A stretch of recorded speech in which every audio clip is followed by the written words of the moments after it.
PM से कितनी बार आपकी मुलाकात हो चुकी है अब तक? बहुत काम रहते हैं उनके पास, माननीय प्रधानमंत्री जी के पास। समय मांगते हैं तो मिल जाता है एक मिनिस्टर के रूप में कि थोड़ा वेटिंग लिस्ट रहता है। बाहर वाले कहते हैं कि बीजेपी पार्टी मुसलमानों के लिए नहीं है। उन्होंने मुस्लिम बच्चों के साथ न्याय नहीं किया। योगी सरकार ने उसका हाथ पकड़ के वहां तक आते हैं जब आप पीएम साहब का जिक्र कर रहे थे कि आधा घंटे आप बैठे मुलाकात किए, उन्होंने बता ही दिया कि क्या उन्होंने आपको जिम्मा सौंपा।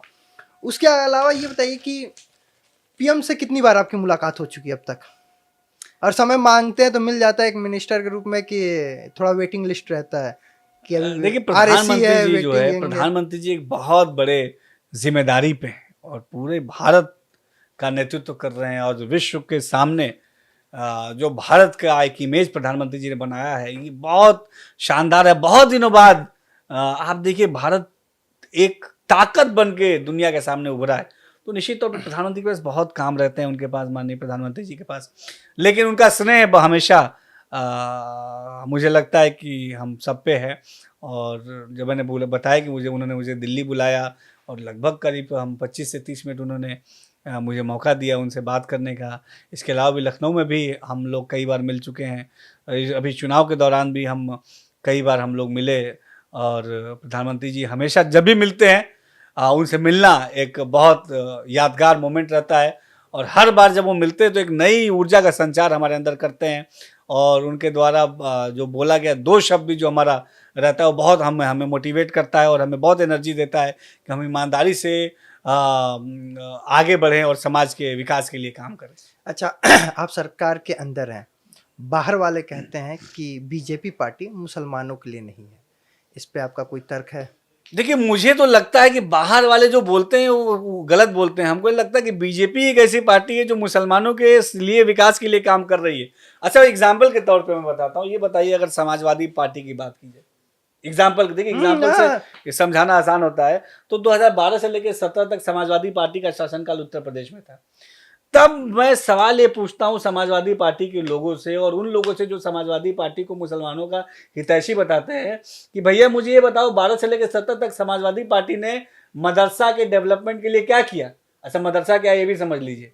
मदरसा के बारे में भी बहुत डिस्क्रिप्शन अच्छे से समझने की ज़रूरत है कि मदरसा एक एजुकेशन इंस्टीट्यूट है जहाँ गरीब पिछड़ा मुसलमान पढ़ने जाता है, जहाँ आम मुस्लिम परिवार का बच्चा पढ़ने जाता है, जहाँ पे वो मुस्लिम परिवार जो आर्थिक रूप से कमज़ोर है वो अपने बच्चे को भेजता है किस नियत के साथ कि उसका बच्चा दीन इस्लाम के साथ साथ अच्छी शिक्षा लेके अपने करियर में, अपने समाज में आगे जाएगा। क्योंकि हर माँ बाप का ये सपना होता है कि उसका बच्चा कामयाब बच्चा बने। तो ये मुझे बताइए कि 12 से लेकर 17 तक समाजवादी पार्टी ने मदरसों के बेहतरी के लिए क्या काम किया। मदरसों में क्या SCRT का कोर्स समाजवादी पार्टी ने लागू किया? नहीं लागू किया। मदरसों में साइंस कंप्यूटर समाजवादी पार्टी ने पढ़ाया? नहीं पढ़ाया। मदरसों में कंप्यूटर लैब डेवलप करने का काम समाजवादी पार्टी ने किया? नहीं किया।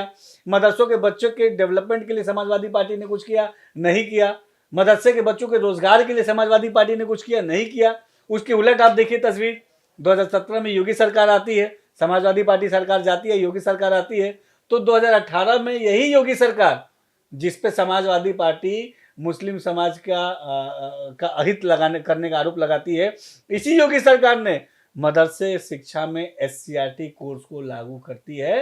योगी सरकार उस SCRT, सुन लीजिए मेरे, उस SCRT कोर्स से क्या फायदा होता है कि एक तरफ मदरसे का बच्चा दीन इस्लाम तो पढ़ता ही है, लेकिन वही मदरसे का बच्चा, वही गरीब मुसलमान का बच्चा, वही पिछड़ा पसमानदा मुसलमान का बच्चा इस दीनी तालीम के साथ साथ आधुनिक शिक्षा को भी हासिल करता है। मैथ्स, साइंस, कंप्यूटर जैसे आधुनिक शिक्षा को हासिल करता है। और यही मदरसे पढ़ने वाला बच्चा जो कल तक समाजवादी पार्टी के शासनकाल में मेन स्ट्रीम से पिछड़ा था, योगी सरकार ने उसका हाथ पकड़ के उसको आगे बढ़ाया और कहा कि मुसलमान के बच्चे, अगर तू पढ़ना चाहता है तो ये योगी मोदी सरकार है, ये तुझे पढ़ाएगी, लेकिन तेरे अंदर जोश और जज्बा होना चाहिए। और आज बीते 7 सालों से योगी सरकार ने हजारों नहीं लाखों मुस्लिम नौजवानों को समाज के मुख्य धारा से जोड़ा है। ये बदलाव किया योगी सरकार ने।